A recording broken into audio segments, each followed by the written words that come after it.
오늘 저는 이 아침에 여러분들과 함께 자원하는 심령이라는 제목으로 함께 은혜의 말씀을 나누고자 합니다. 자, 시편 51편 12절 말씀 우리 함께 같이 읽습니다. 시작. 주의 구원의 즐거움을 내게 회복시키시고 자원하는 심령을 주사 나를 붙드소서. 아멘. 필라델피아의 북강가에는요 3천여 명이 한 자리에 앉아서 예배를 드릴 수 있는 아주 큰 교회가 세워져 있는데, 이 교회가 건축하기까지의 아름다운 미담이 전해져 내리고 있습니다. 어느 주일 아침 이 교회에서 설교를 하게 되어 있는 러셀 코넬 목사가 교회에 도착했을 때에 귀엽게 생긴 어린 소녀 하나가 교회 앞마당에서 울고 있었습니다. 코넬 목사님이 무슨 일이냐고 물었더니 울던 어린아이가 대답하기를, 조금 늦게 주일 학교에 왔더니 앉을 자리가 없어서 들어가지 못해서 운다라고 그렇게 말을 했어요. 코넬 목사님은 이 아이를 품에 안아 눈물을 닦아주고 단련 후에 자리를 마련하여 예배를 드리고 집으로 돌아가게 했습니다. 그 얼마 뒤에 이 여자아이는 갑자기 병들어 죽게 되었는데, 아이의 벽에 밑에서 봉투 하나가 발견되었습니다. 이 봉투에 주일학교에 많은 어린이들이 앉을 수 있는 더 큰 예배당을 짓는데 돕기 위하여라는 글과 함께 할리에라는 그의 이름이 적힌 57센트가 들어있는 봉투였습니다. 장례식을 치른 후 코넬 목사님은 그 봉투를 가지고 교회에 알리게 되었고, 이에 감동을 받은 교인들은 힘을 합해서 아름다운 큰 교회를 건축하게 되었던 것입니다. 주님을 사랑하는 어린아이의 작은 정성이 큰 결실을 얻게 되었던 것이죠. 어느 목사님께서 여름철 주일밤 예배를 마치고 집에 돌아와 보니 9살짜리고 7살짜리 딸 둘이서 분주하게 뛰어다니더니 시원한 사이다 한 병에 컵을 들고 들어와서 생글생글 웃으면서 앞에 놓고 마시라고 하던 이상해서 이 사이다가 어디서 나느냐고 물었더니, 둘이서 며칠 전부터 동전을 푼푼히 모아다가 아빠를 기쁘게 해드리려고 오늘 밤에 서한을 하고 말을 하더라는 거예요. 그래 엄마가 시켰느냐고 물었더니 자기들이 스스로 했다는 거예요.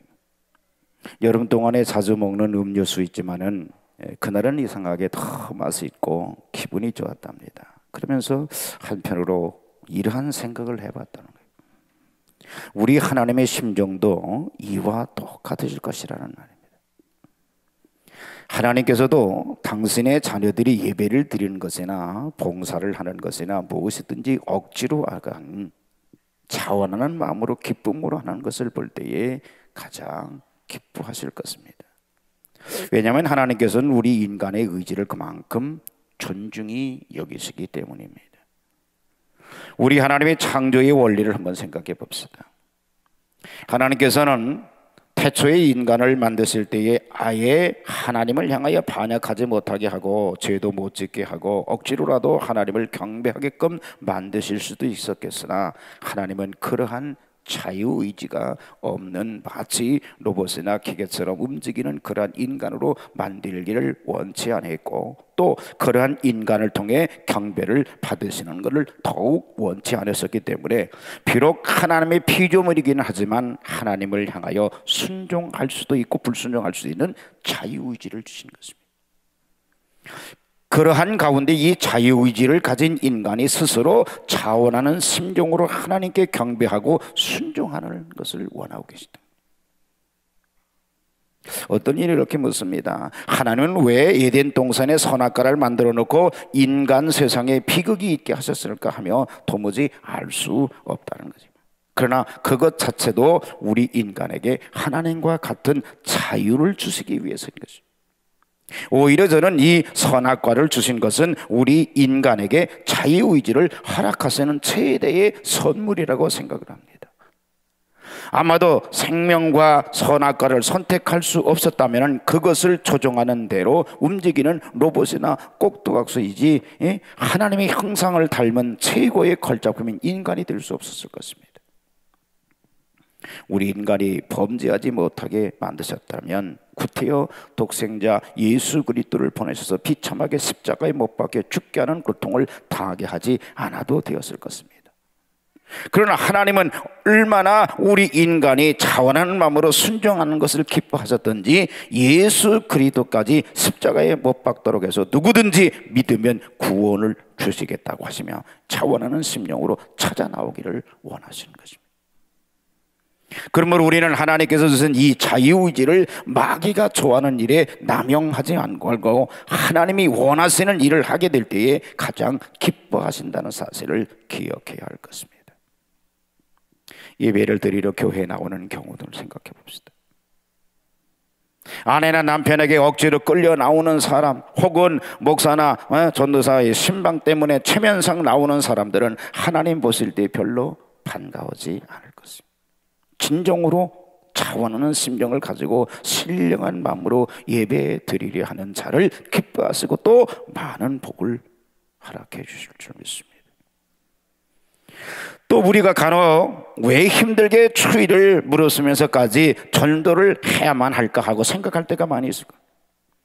하나님께서 단번에 하늘로부터 천둥을 치고 번개를 번쩍거리면서 한꺼번에 온 세상 인류가 다 들을 수 있는 큰 음성으로 회개하라, 그렇지 않으면 다 멸망시키겠다고 한마디만 하시면 인류가 다 벌벌 떨면서 하나님께 엎드려 회개할 것이 아니냐, 이런 생각을 하게 돼요.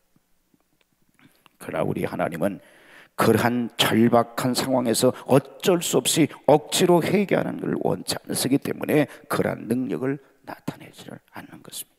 어디까지나 자원하는 심령으로 복음을 받아들이고 하나님께 나와 회개하는 것을 가장 기뻐하시는 거예요. 오늘 봉독해 주신 본문 출애굽기 36장에 보면은 모세가 성막을 만들기 위해서 사람들을 모집하는데 자원하는 사람을 불렀고 성막을 지키기 위해 필요한 헌금을 거두는데도 억지로 세금을 징수하지 아니하고 자원하는 임무를 가지고 했는데 너무 많아서 모세가 그만 가져오도록 명령까지 한 사실을 우리에서 볼 수가 있습니다. 여러분, 오늘날도 우리 하나님은 자원하여 기쁨으로 드리는 예배를 그리고 헌물을 기뻐 받으신다는 사실 여러분을 기억하시기 바랍니다. 그러므로 우리가 하나님을 기쁘시게 해드리려면 또 축복을 받으려면 성경에 약속된 말씀대로 자의로 자발적으로 11조를 드리고 감사헌금을 드리고 절기헌금을 드리고 특별헌금을 드려야 할 겁니다. 억지로 신앙도 없이 하는 것은 절대로 받지 않으시고 기뻐하시지도 않는다는 걸 여러분 아시기 바랍니다. 우리가 생각할 때에 자의로 헌금을 하라고 하면은 하나님의 교회가 재정난에 봉착할 것 같지만 절대로 하나님은 그냥 그대로 두시지 않으실 겁니다. 그렇기 때문에 틀림없는 축복의 약속을 해주신 거죠. 말라기 3장 10절 말씀 보면 같이 시작.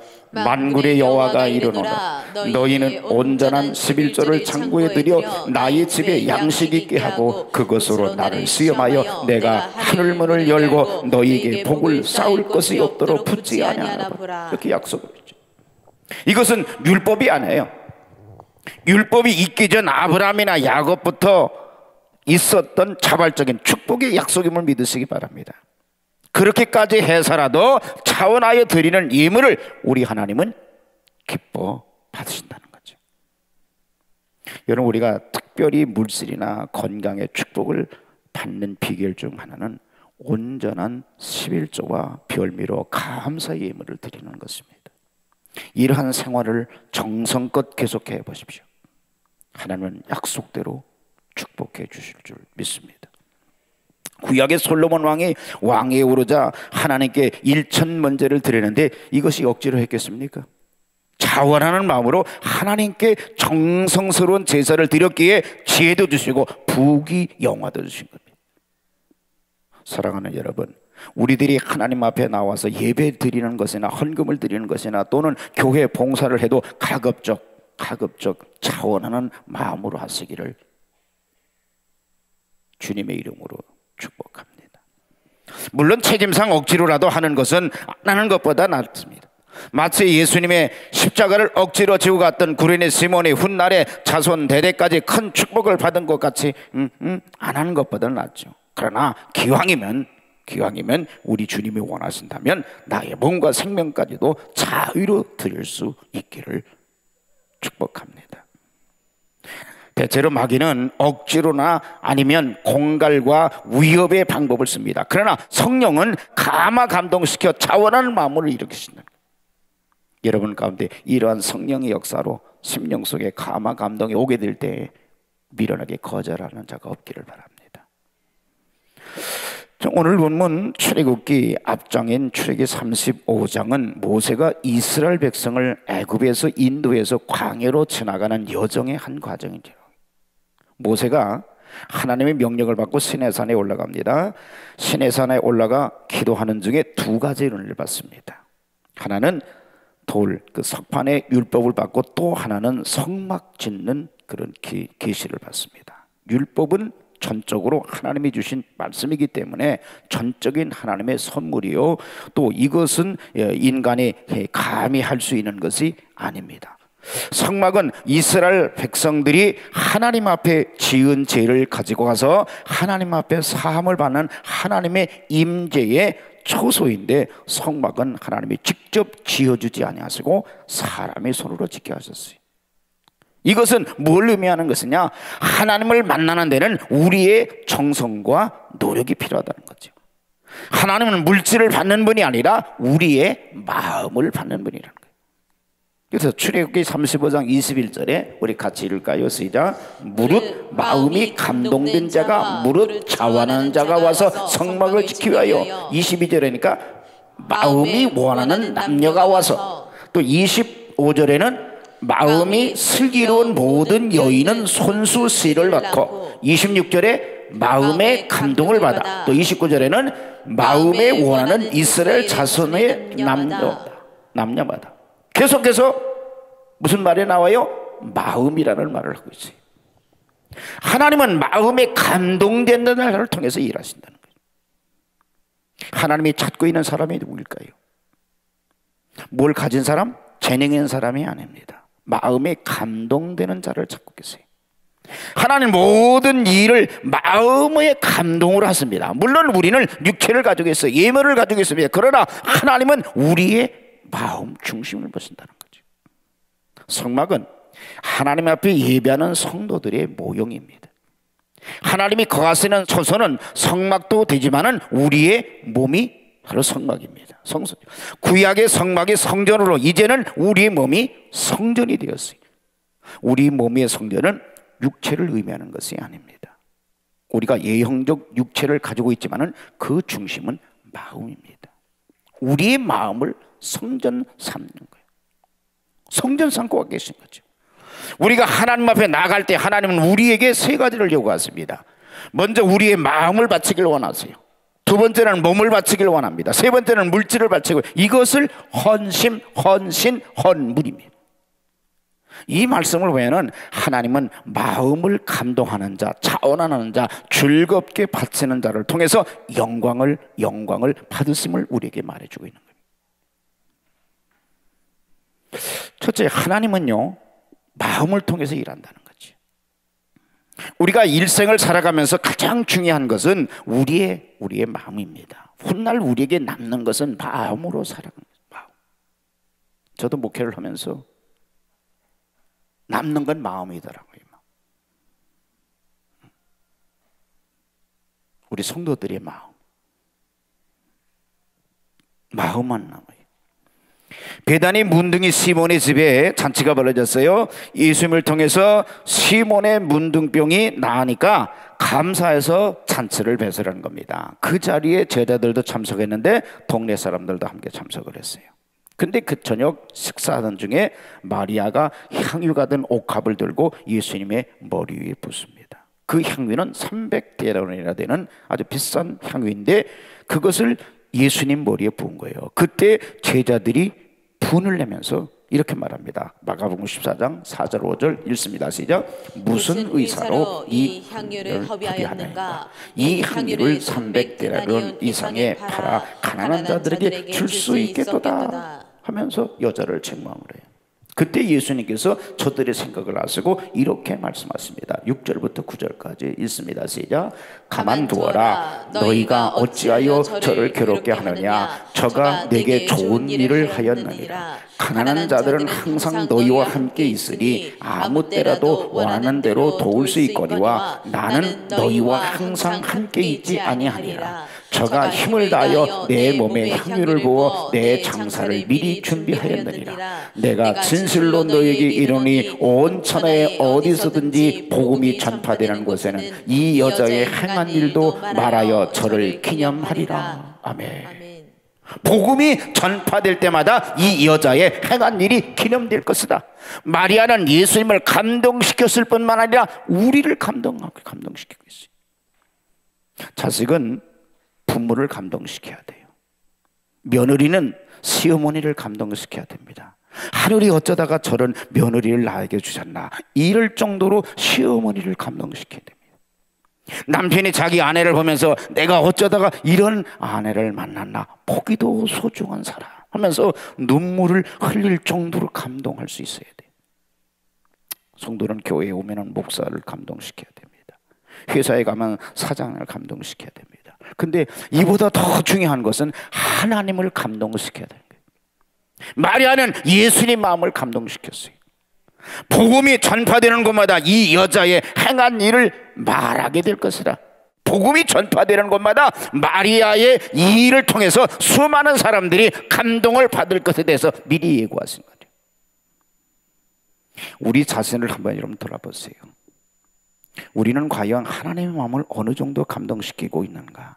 우리 자신이 하나님의 은혜에 감동될 뿐만 아니라 감동받은 자라서 하나님을 감동해야 되죠. 나로 인하여 기쁨을 이기지 못하시며 나로 인하여 즐거워하게 하시는 여러분들 되시기를 주님의 이름으로 축복합니다. 오늘도 주님이 나로 인하여 어찌할 수 없는, 그냥 맹 앉아서 그냥 종교 행사 참석하는 그런 모습이 아니라 나의 예배, 이 중심이 하나님의 마음을 감동시킬 수 있습니다. 둘째, 하나님은 자원하는 자를 통해서 일하십니다. 하나님의 은혜를 받았으면 감동된 자로 자원하는 마음을 가져야 됩니다. 누가 시켜서 하는 게 아니에요. 자, 신명기 16장 10절에 시작. 네 하나님 여호와 앞에 7절을 지키게 돼 네 하나님 여호와께서 네게 복을 주신 대로 네 힘을 다하여 자원하는 예물을 드리고, 우리가 하나님께 예물을 드릴 때 주의할 것은 기쁨으로 하되 최선의 힘을 다 기울여야 한다는 거요. 이것을 우리 하나님은 기뻐하십니다. 신명기 23장 23절에도 같이 읽습니다. 시작. 무릇 자원한 예물은 내 하나님 여호와께 네가 서원하여 입으로 언약한 대로 행할지니라. 우리 주님은 마음만 먹어도 그 마음을 받으신다고 그러죠. 고린도후서 8장 3절에 보면은 사도 바울이 고린도 교회가 가난하고 어려운 시험에서도 칭찬을 하잖아. 뭐라고? 시작. 저희가 힘대로 할 뿐 아니라 힘에 지나도록 자원했다라고 칭찬을 하죠. 베드로전서 5장 2절에도 사도 베드로는 뭐라고 합니까? 읽습니다. 시작. 너희 중에 있는 하나님의 양무리를 치되 부득이함으로 하지 말고 오직 하나님의 뜻을 쫓아 자원함으로 하며라고 권면하고 있죠. 자원함으로. 그러므로 우리에게도 언제나 시편 51편 12절의 말씀처럼 자원하는 심령을 써 나를 붙들소서 하는 말씀과 같은 기도가 늘 있어야 될 줄 믿습니다. 우리가 무엇이든지 자원하여 하는 것은 받는 이도 기쁘고요, 주는 이도 기쁩니다. 또 자원하는 일은요, 힘든 줄을 몰라요. 우리가 남의 아기를 보는 것은요, 잠시 보아도 힘들고 지겨워요. 그러나 자기 어린 아이를 보는 것은 아무리 오래 보아도 힘들지 않고 오히려 기쁘기만 합니다. 얼렁얼렁 제가 바라죠. 아멘.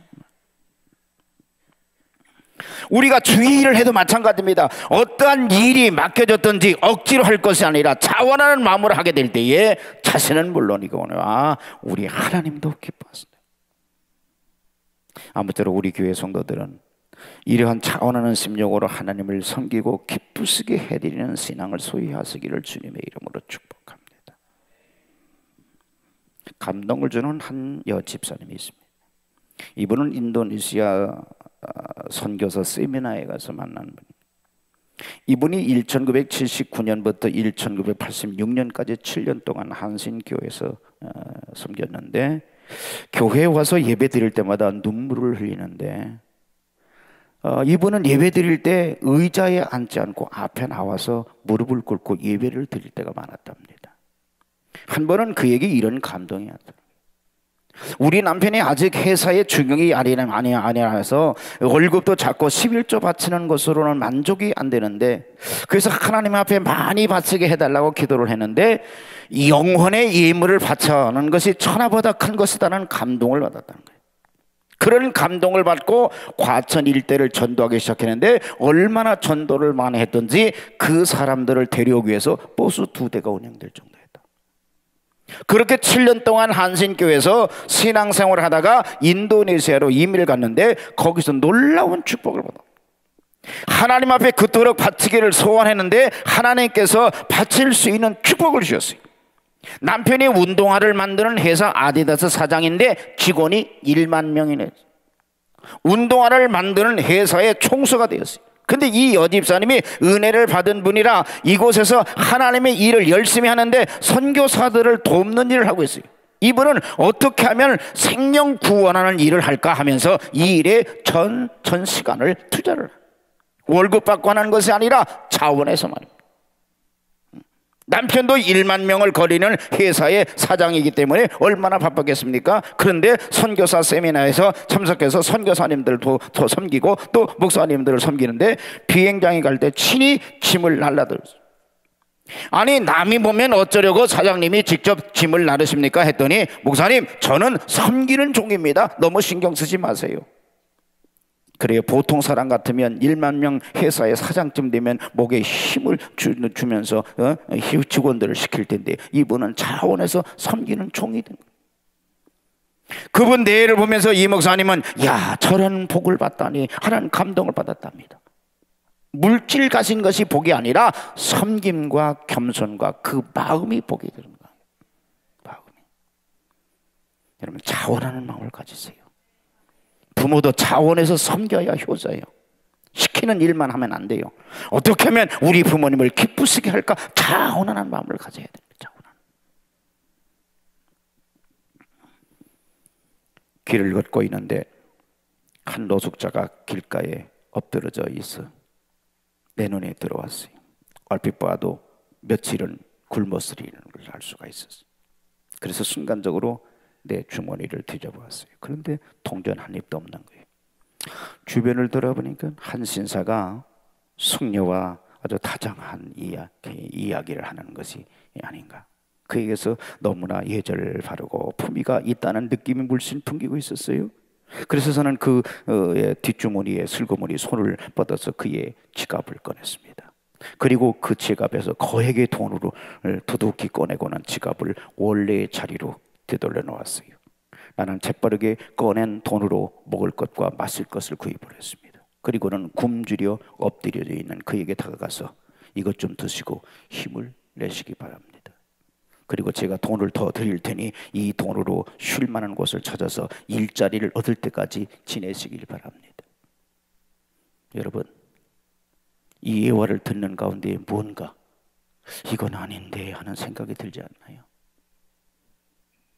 1인칭 시점에 제가 했던 행동에 대해서 무슨 수긍이 되시나요?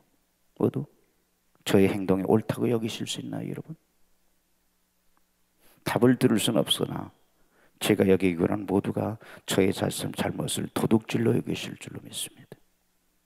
저의 의도가, 저의 행함이 아무리 좋다고 할지라도 상대방의 의사를 물어보지 않은 채 상대방의 재물을 제 의도대로 꺼내서 사용해버린다는 것은 엄연한 도둑질 아니고 무엇이겠습니까? 지금 우리네들이 교회 공동체 안에서 행하고 이루어지고 있는 모습들로 우리의 사실들을 재조명해 봐야 되겠습니다. 세상에 복음을 전하겠다는 신념으로 성도들에게 몫으로 할당된 헌신의 짐을 지운다면 헌신을 하는 성도는 그 헌신을 어떻게 생각할 수 있을까요? 물론 어떤 상황이었던 자원하는 마음으로 헌신을 하겠다고 여길 수 있다면 이는 아름답고 기쁨이 함께하는 헌신이 될 겁니다.